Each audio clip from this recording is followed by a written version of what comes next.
Hello everybody, welcome back to the channel, and today we are going to be doing our review for the third and final episode of the Doctor Who 60th anniversary trilogy of specials, The Giggle. Of course, I've done reviews for the previous two episodes. You can go and watch those videos on the channel. I will also leave a link to them in the description so that you guys can go and check those reviews out if you want to know my thoughts more in depth on those episodes. But today we're going to be focusing on The Giggle, and of course, like all of my other reviews, this will be a spoiler-filled review of the episode. So if you have not watched it, then please click off, go and watch the video, and then come back to this.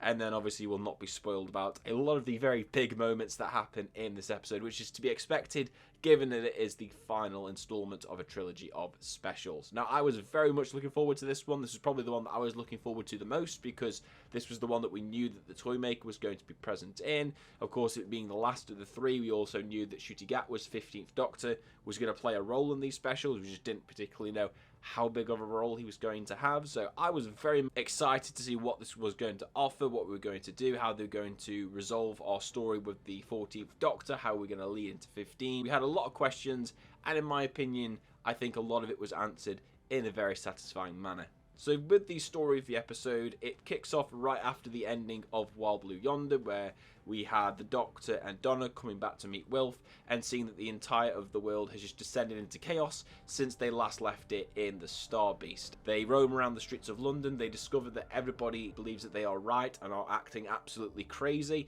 and then they're picked up by unit soldiers and sent to unit's new headquarters. The Doctor realises that this is all to do with a machination by the Toymaker, a villain all the way back from in his first incarnation that has come back to mess with the Doctor once again. And the Doctor, starting off with the positives for this episode, the main thing, of course, with this episode is the Toymaker, and I honestly thought he was a fantastic villain. I loved Neil Patrick Harris in this role. I like how he kept a lot of the childish mannerisms of that original version of the Toymaker but brought them into the 21st century, and I just thought that he had a really good dynamic of having this very outward and campy approach and facade, and then he has his more serious moments when the Doctor's trying to be more serious towards him, or if it's about a serious subject matter, he completely cuts off that very campy exterior and he becomes this much more sinister person, which I really enjoyed. And he just had loads of fun on screen. You could just tell that Neil Patrick Harris was having an absolute joy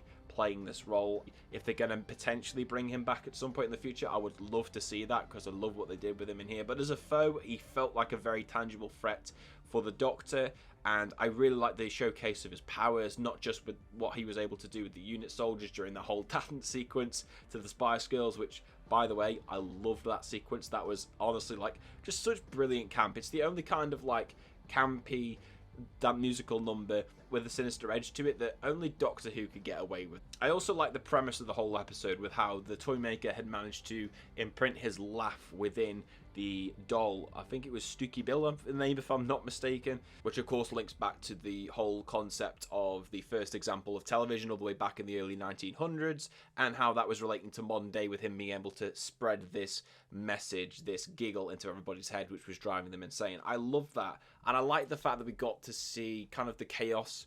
We understood the threat of it, but also actually seeing it on the street level, as we saw in the opening of the episode when Donna, Wilf, and the Doctor are walking around the streets of London, and all these people are going mad, fighting each other, everybody believing that they're right. I just love that sense of chaos and that scale, because that's one of the things that Russell T Davies always, like I mentioned in my other videos, excels at. He excels at the personal level of the threats in Doctor Who.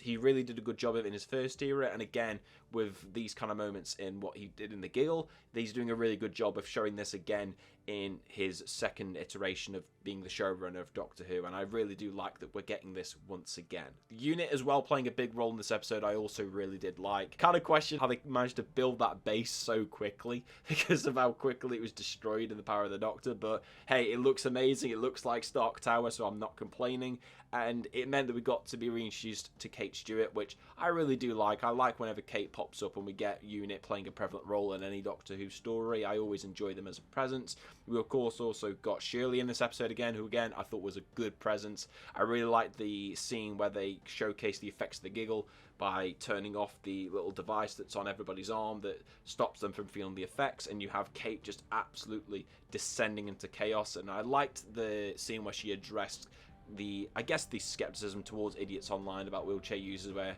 she goes to Shirley and says, "Oh, I've seen you walk, I've seen you walk." I thought that was honestly a really nice touch by Russell. I thought it was handled very well in that scenario for the message that it was trying to put across, so I thought well done to that. And of course, with this being in unit, we also get reintroduced to Mel, who was one of the companions of the 6th and 7th Doctors. Now, if I'm being honest, I wasn't actually a big fan of Mel in those original stories, because they presented it as saying that she was this really intelligent person on computers, but it was never really showcased. She just spent most of her time just running around and screaming. So because of that, it just made her character just feel very annoying in that classic era. And I really do like the way that they had brought her back here, and honestly thought this was some of the best stuff that she's had in the series as a whole, in my opinion. I like the fact that we were introduced to her, but it didn't feel like it was an overstay of the episode, and I liked the one scene that her and the Doctor had of them catching up on what had happened since the last time that they met. It's even better knowing that we are going to get more of her in Series 14, because it has been confirmed that she'll be coming back for that, so I'm really curious to see what they're going to do with her, obviously now that we know she's working at Unit, and of course now Donna's working at Unit as well. That was also a great scene where she's just with Kate Stewart and is like, "I want 120k a year, 5 weeks paid holiday, yep, sorted, go for it." So that's going to be really nice to see Mel coming back and what they're going to do with her in Series 14. Hopefully they're going to keep up a really good dynamic with Shooty and her, because that'll be very interesting to see.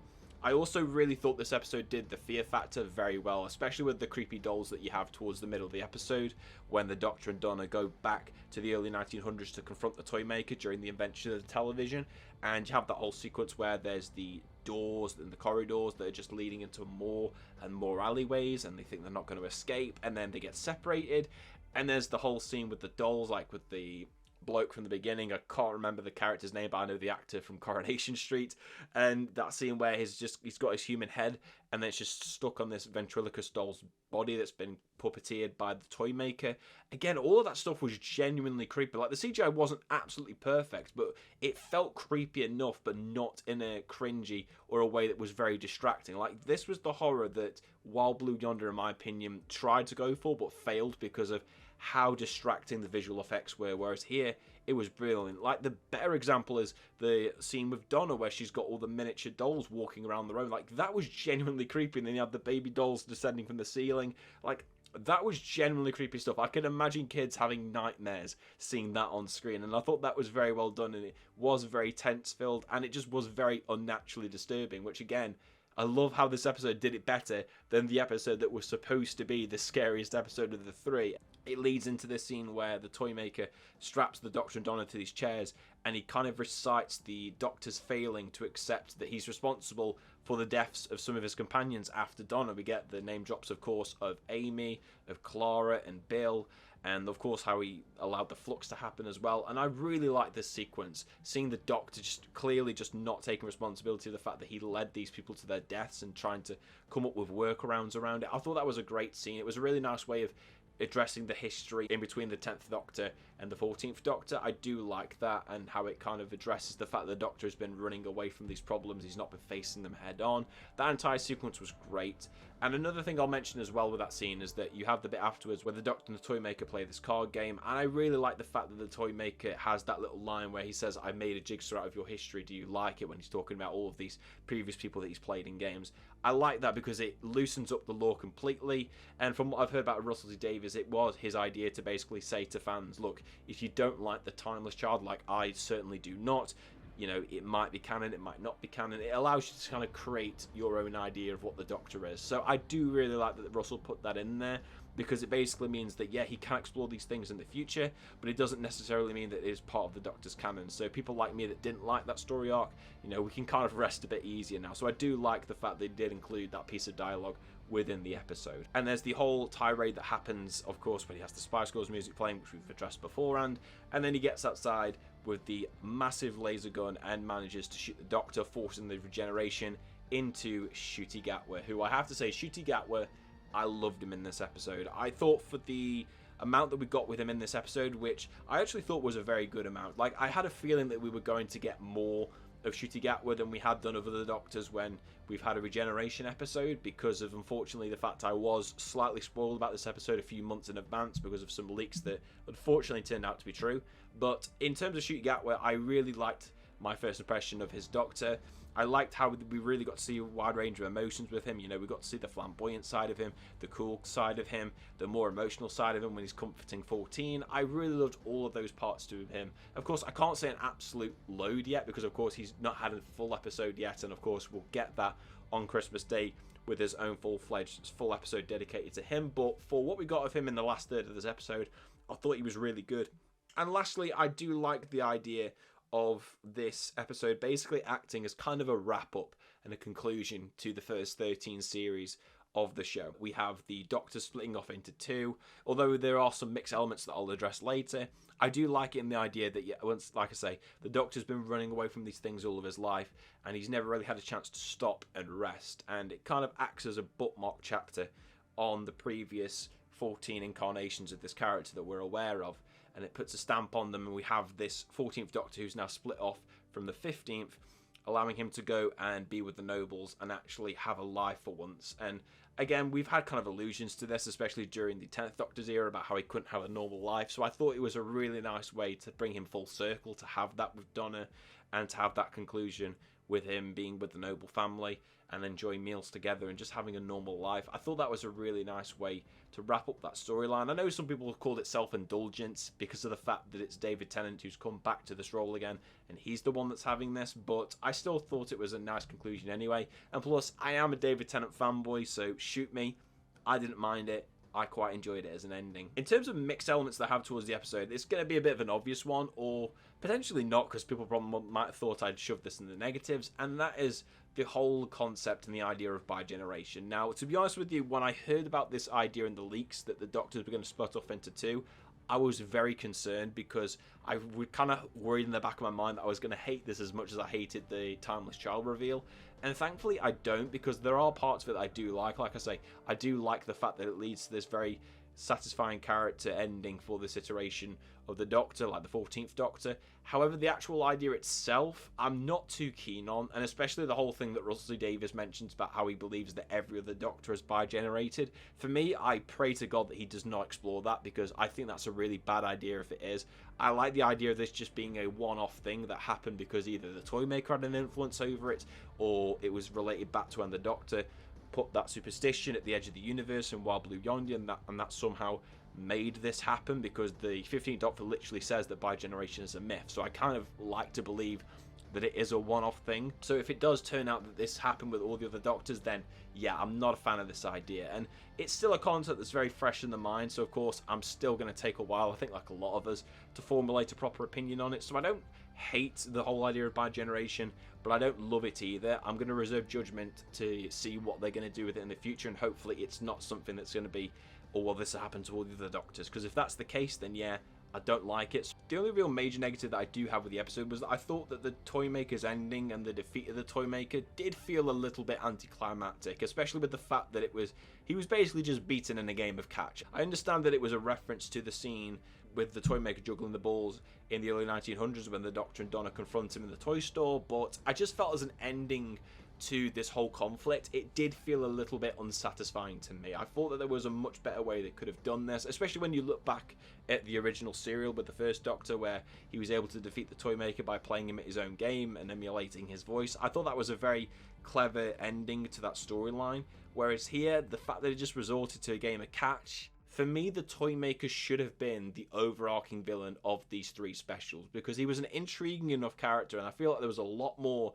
Even though the stuff we got here was incredibly good, I felt like there was even more that they could have done with him, and I just question why they couldn't have done that. Why could they have not split it across the three specials and have him be the overarching antagonist? I certainly think you could have done. Maybe it was because of Neil Patrick Harris's availability, because I understand obviously he is a major star, especially in America, but I do think there was a missed opportunity, and they did, unfortunately, as the pun intends, drop the ball in that regard, because unfortunately I do like him as a villain, but his wrap up, yeah, it just didn't feel very satisfying to me. It did feel like it was like, okay, we've just had these Doctors bi-generate, let's just find a way to get rid of the Toymaker, and I do wish that they had set up a little bit more with him for me personally. But overall, I do genuinely think this is the best of the three specials by far.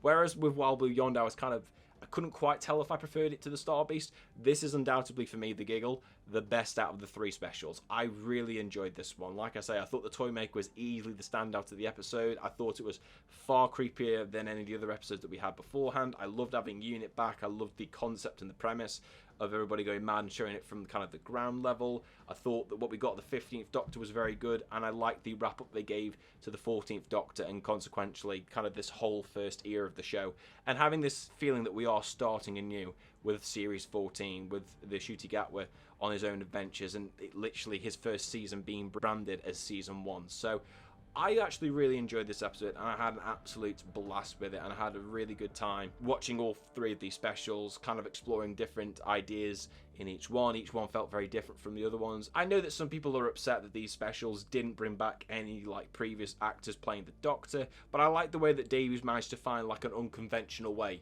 to have it a multi-Doctor story. I thought what he managed to give us here, I thought was very satisfying. And again, as someone that loves the Russell T Davies era and loves David Tennant as an actor, you couldn't really go wrong. And just in general, I thought all 3 specials, for me, I thought were a big hit, and the Giggle was certainly the best out of the 3. So thank you very much for watching my review of the Giggle. Of course, let me know in the comment section down below what your thoughts were on this episode. Do you agree with me that it is the best one out of the 3, or is there another one of the 2 previous episodes that you thought was better? Let me know all about that down below. If I had to rank them all by myself, I would probably say the Giggle comes out on top. I'd probably say then Wild Blue Yonder, and then the Star Beast. But make sure to leave a like on the video and subscribe to the channel if you are brand new. And I will catch you all later in the next video. Goodbye.